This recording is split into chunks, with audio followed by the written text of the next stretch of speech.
Hello friends, I hope आप लोग ठीक होंगे। अ, आज हम लोग एक और पेपर प्रीवियस ईयर का सॉल्व कर रहे हैं और कुछ स्टूडेंट्स की डिमांड थी और सजेशन था जो कि मुझे सही भी लगा कि प्रॉपरली आइडेंटिफाई करने के लिए पेपर्स को एक नंबरिंग दे दी जाए सीरीज़ को।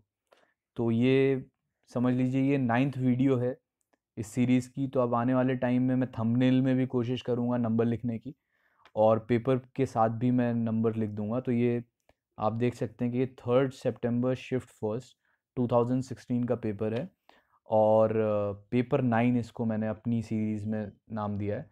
तो आप सोच सकते हैं, आप मेंटल नोट बना सकते हैं कि मैंने पेपर 8 तक कर लिया है, मैंने पेपर 9 तक कर लिया है मेरी सीरीज़ में, मैंने आपने पेपर 10 तक कर लिया है। तो आप लोगों को आइडेंटिफाई करने में भी आसानी होगी कि कौन सा पेपर आप कर चुके हैं और कौन सा पेपर आपने नहीं किया है। तो चलिए स्टार्ट करते हैं। पहला क्वेश्चन है, सिनोनिम आपको बताना है लेबिरिंथ का। तो लेबिरिंथ का मतलब होता है कोई रास्तों का उलझा हुआ स्ट्रक्चर, भूल भुलैया को लेबिरिंथ कहते हैं एक तरह से। तो उसके लिए वर्ड जो एक और सिनोनिम है वो है मेज, MAZE। क्योंकि पाथ का मतलब तो सिंपली रास्ता होता है, स्काई स्क्रैपर का मतलब गगनचुंबी इमारत, इम्पैसे का मतलब होता है बंद गली या अवरोध, गतिरोध, सॉरी अवरोध नहीं गतिरोध।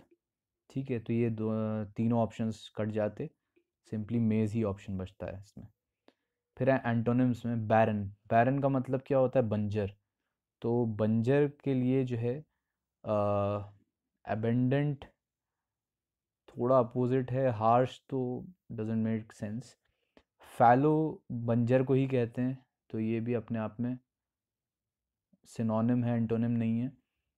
एबेंडेंट और फर्टाइल में से बैरन ऑब्वियसली फर्टाइल ज़्यादा वो है। एबेंडेंट तो सिंपली आप किसी चीज़ की क्वांटिटी ज़्यादा है तो एबेंडेंट है। फर्टाइल होती है, बैरन ज़मीन होती है और फर्टाइल होती है, उपजाऊ और अनुपजाऊ। फिर है स्पेलिंग आपको बतानी है मिसोजिनस की। मिसोजिनस मतलब हेटर ऑफ वुमेन, जो औरतों से नफरत करे, महिलाओं से नफरत करे जो। तो मिसोजिनस की स्पेलिंग जो है MOMISO। तो ये MYMY तो वैसे ही कट गए। ठीक है, फिर ये GY होता है, जी गाइना, गाइने, वुमेन से रिलेटेड है तो GY, GI नहीं, यानी कि ये सिंपली जो है सेकंड इसकी स्पेलिंग है। फिर है error detection. According to scientist there are a lot of answers about it. तो यहाँ पर ये प्रिपोजिशन से रिलेटेड एरर है इसके अंदर। अबाउट इट नहीं होगा, टू इट होगा, टू इट। तो ये एरर किस में है? सी पार्ट के अंदर है। फिर है they are coming straight to our direction. तो यहाँ पर भी प्रिपोजिशन वाली एरर है कि टू नहीं होगा, टूवर्ड्स होगा। They are coming straight towards our direction. तो एरर किस में है? बी पार्ट के अंदर है। फिर है the building collapsed at the afternoon at about 4 o'clock। तो एट की जगह पे यहाँ एट द आफ्टरनून की जगह पे इन द आफ्टरनून होगा।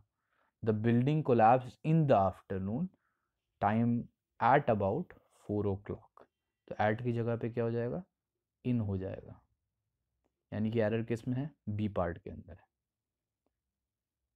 फिर है the police is what on his activities, keeping watchful eyes, keeping both eyes, keeping one eye. देखिए कुछ लोग वन आई तो एक आंख तो मतलब पुलिस की नहीं होती है।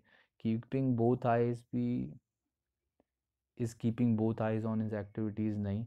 कीपिंग वॉचफुल आइज पे बहुत से लोग कंफ्यूज हो सकते हैं, लेकिन कीपिंग वॉचफुल आई से ज़्यादा एक मतलब एक ईडियम के तौर पे हम इस्तेमाल करते हैं कीप एन आई ऑन।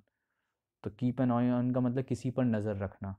तो keeping an eye, the police is keeping an eye on his activities, option first. फिर है are you dash slam stamp collecting. आपको ये बताना है बेसिकली कि इंटरेस्टेड के साथ कौन सा प्रिपोजिशन आएगा। तो इंटरेस्टेड के साथ आता है I am interested in, I am interested in poetry, she is interested in calligraphy, Raj is interested in Raj is interested in acting. तो इंटरेस्टेड इन होता है। फिर है your report must confirming, confirm, comforting. तो comforting तो नहीं आएगा वैसे भी, कंफर्टिंग नहीं, कंफर्मिंग, कंफॉर्म, FORM जो होता है वो किसी चीज़ से, किसी चीज़ का पालन करना, समान होना। तो उससे ज़्यादा confirm my statement, your report should, your report confirm my statement, जो तुम्हारी रिपोर्ट है वो मेरे स्टेटमेंट को कंफर्म करती है। समान नहीं है उससे, स्टेटमेंट से, कंफर्म कर रही है उसको, पुष्टि कर रही है उस चीज़ की।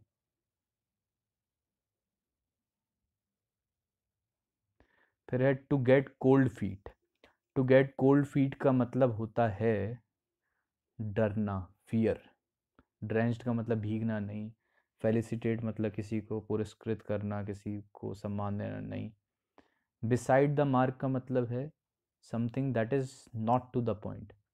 मार्क बना हुआ है उससे बिसाइड, इधर या इधर, बिसाइड है तो not to the point. On tenterhooks. On tenterhooks आप तब कहते हैं जब कोई इंसान जो है इन सस्पेंस एंड एंग्जाइटी होता है, सस्पेंस में हो, परेशान हो, तो उसको कहते हैं on tenter hooks.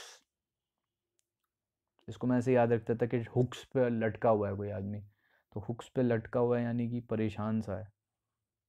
Angry and irritated भी हो सकता था मतलब उस सेंस में, लेकिन मतलब समथिंग लाइक दैट याद करने के लिए मैंने on tenter hooks.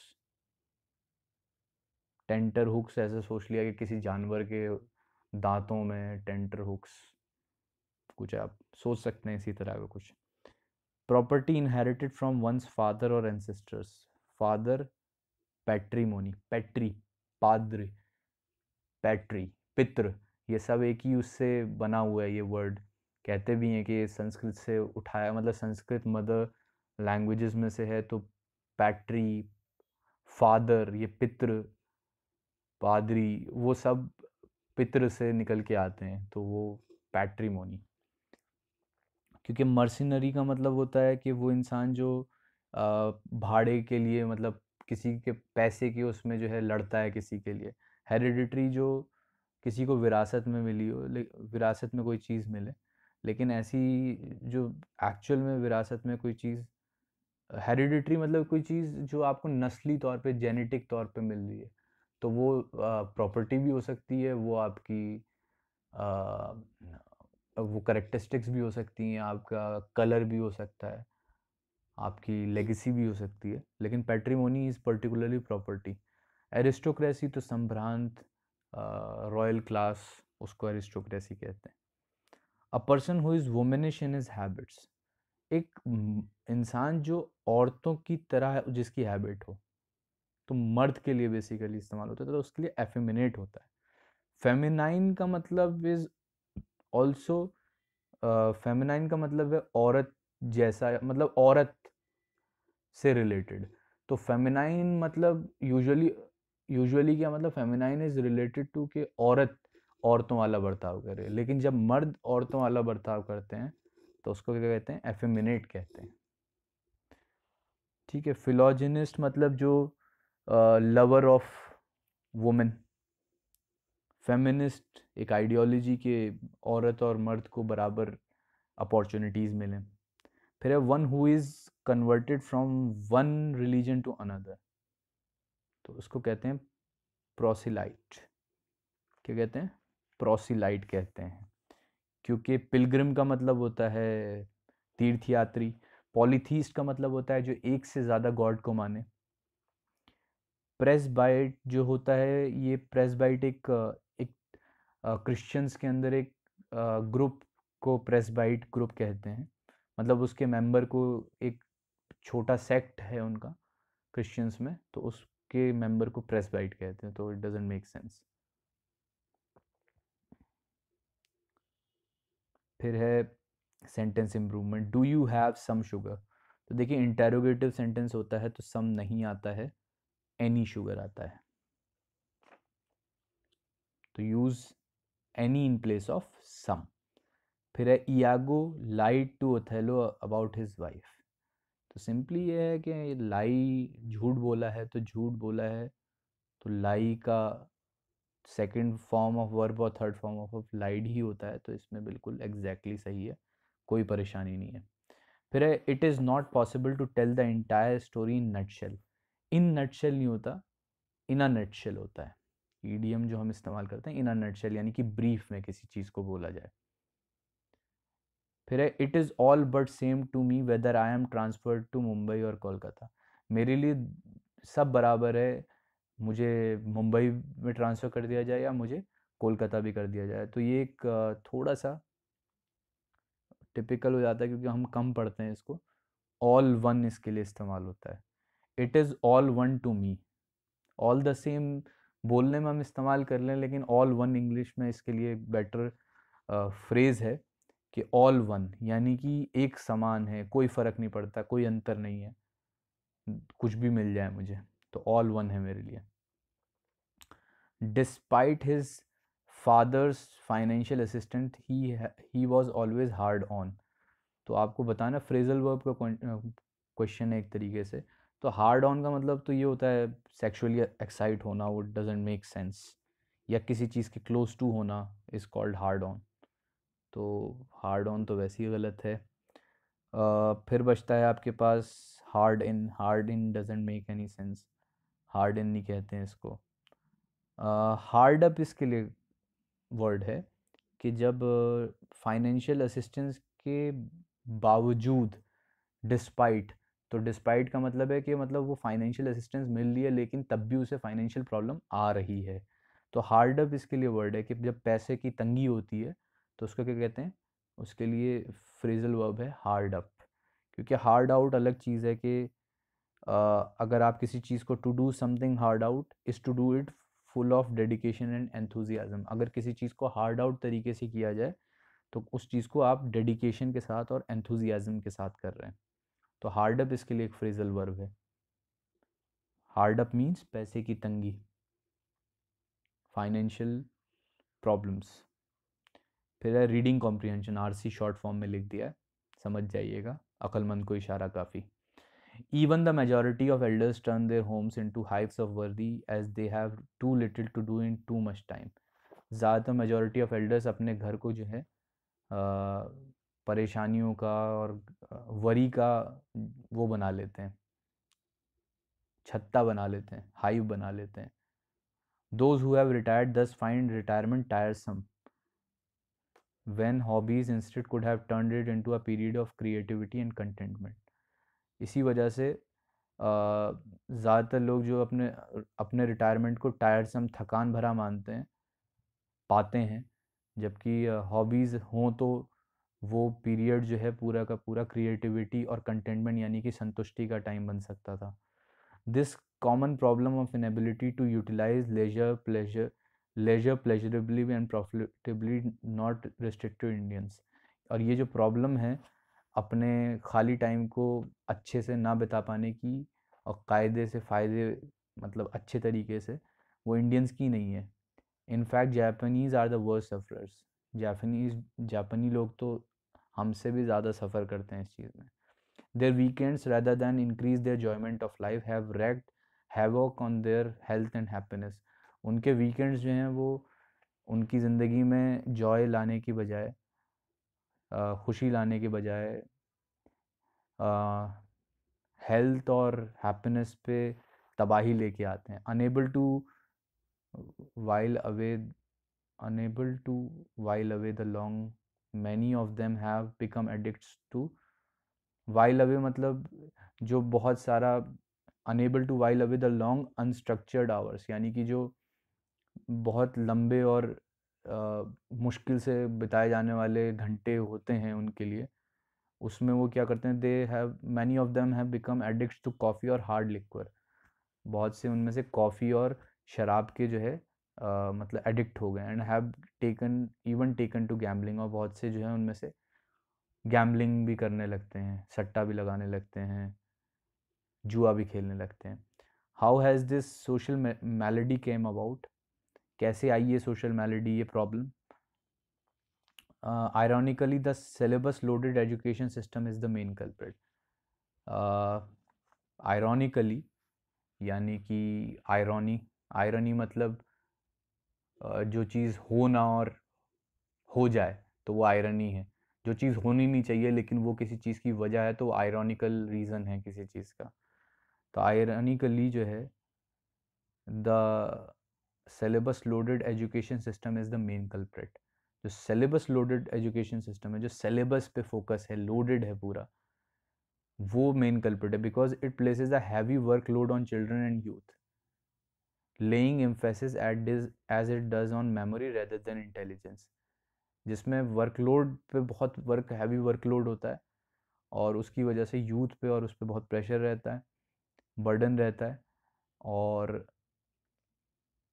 Laying emphasis at it does on memory, और वो मेमोरी पे ज़्यादा फोकस करता है, याद रखने पे, बजाय कि इंटेलिजेंस को ग्रो करने में। तो ये मतलब राइटर को लगता है, पैसेज के ऑथर को लगता है, ठीक है। Why do a majority of retired elders find retirement tiresome? Because their homes have been turned into hives of worry, ये लिखा हुआ था ऊपर। Because they do not have hobbies to utilise free time, yes, उनके पास hobbies नहीं है इस वजह से। Because their homes have been turned into hives of worry, बन तो गई हैं लेकिन क्यों बनी है वो बताना है basically. Because they had nothing to do, nothing to do है लेकिन प्रॉब्लम क्यों है? हॉबीज़ ना होने की वजह से। Because they had plenty of free time, free time होना प्रॉब्लम नहीं है, हॉबीज़ ना हो पाने की वजह से फ्री टाइम यूटिलाइज नहीं हो रहा है इस वजह से। How have the Japanese benefited from their weekends? Japanese ने किस तरीके से बेनिफिट किया? एक्चुअली में ये प्रॉब्लम, ये क्वेश्चन है प्रीवियस ईयर में, और इसका आंसर तो ये होगा कि मतलब वो how they utilise weekends, they become addicts to coffee और हार्ड लिक्वर, लेकिन ये कोई बेनिफिट नहीं है। तो ये क्वेश्चन अपने आप में इररेलेवेंट क्वेश्चन है, it is an irrelevant question.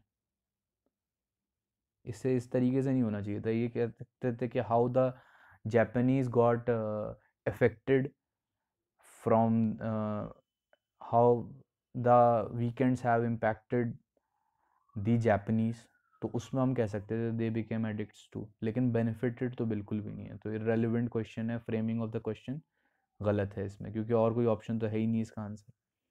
फिर है the syllabus loaded education system. Syllabus loaded education system क्या करता है? लेज एम्फेसिस ऑन इंटेलिजेंस तो बिल्कुल नहीं कर रहा है, अपोजिट था। Give students a lot of free time, obviously not. Ensures that, नहीं। Places a heavy burden on the youth. The author thinks that, author क्या थिंक करता है?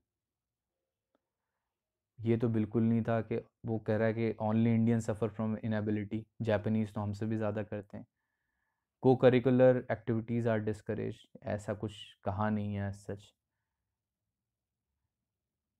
Authorities are more appreciative of the syllabus loaded education system, ठीक है, हाँ। Authorities से related कुछ इतना नहीं, एक्चुअल में यही कह रहा है वो बेसिकली कि hobbies play an important role in changing the unfortunate system situation. ये पूरा फोकस ही पूरे पैसेज का ये था कि अगर हॉबीज़ होंगी तो अपने टाइम को, फ्री टाइम को ओल्ड पीपल जो हैं यूटिलाइज कर सकते हैं और उन्हें जो है बोर्डम या टायरसम या वो नेगेटिव किसी चीज़ के पीछे नहीं पड़ेंगे। The passage tells us that, तो क्या कर रहे हैं, हॉबीज़ का फ़ायदा बताया जा रहा है, तो हॉबीज़ का फ़ायदा तो नहीं है फर्स्ट, ये फर्स्ट, थर्ड और फोर्थ तो वैसे ही गलत बात बता रहे हैं, सिंपली इसका आंसर जो है सेकंड हो जाएगा। तो इस पैसेज में आप देखिए, अगर अभी तक हमने जितने पैसेजेस किए हैं उनमें से ये पैसेज में एक दो क्वेश्चन ऐसे लगे मुझे जो थोड़ा सा ट्रिकी हो सकते हैं कुछ लोगों के लिए, लेकिन अगर आप कायदे से उसको पढ़ेंगे तो आप समझ जाएंगे कि मीनिंग, स्ट्रेस किस तरीके से पैसेज में दिया जा रहा है। तो आई होप आपको ये पेपर सॉल्व करने से आपको फ़ायदा होगा, आप, मेरे एक्सप्लेनेशन से आपको मदद मिलेगी, समझने को मिलेगा कुछ नई चीज़ें। जो आप शायद नहीं समझ पाए होंगे, या समझ गए होंगे तो कंफर्म हो गई होगी ये बात कि हाँ मैं भी इसी तरह से सोचता हूँ। तो चलिए, ऑन दिस नोट कि आप पढ़ाई करते रहेंगे अपनी कंसंट्रेशन के साथ, दिल लगा के अपने अपने एग्ज़ाम की तैयारी करते रहेंगे अच्छा स्कोर करने के लिए। आप आपका जो एम है और आपका जो विज़न है उस पे आप काम करते रहेंगे। On that very note, goodbye and take care.